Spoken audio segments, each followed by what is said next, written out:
This is my Mr. Elvis. We've had him 19 years. He came into the house about this time in 1995. We had just bought the house June 30th, and then he coming in the fall, wintertime, and he was less than a year old. So we think he was born around March.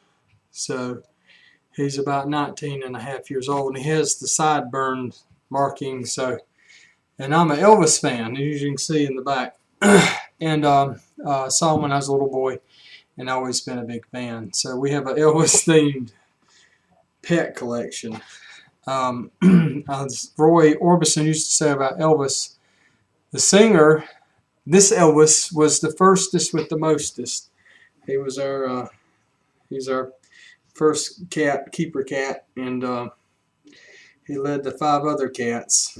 And but he's been my buddy boy. And then we got into dogs. Lucky showed up in 2011, and we had her for about 3 years, and she got stolen. So I lost Lucky, and then Flash, we had to put him down. I think it was last year. He was 14 years old. He was the second oldest cat. But Elvis is the long timer, and he's got lymphoma, and he's real thin, but he's still the most loving cat that we've ever had.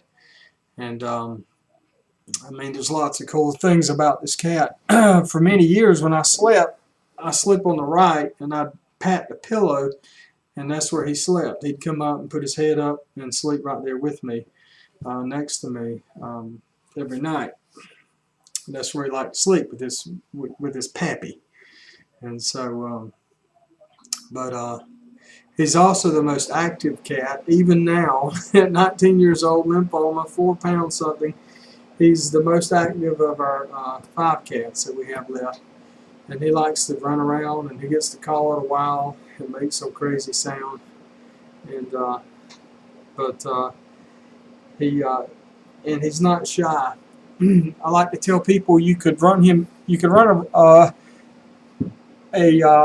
room full of kids in, and most of the other cats, 3 or 4 of them, you would never see. But Elvis will run right up and get in the middle of them and say, "Who's going to scratch my head?" He loves to have that old head scratched. But I'm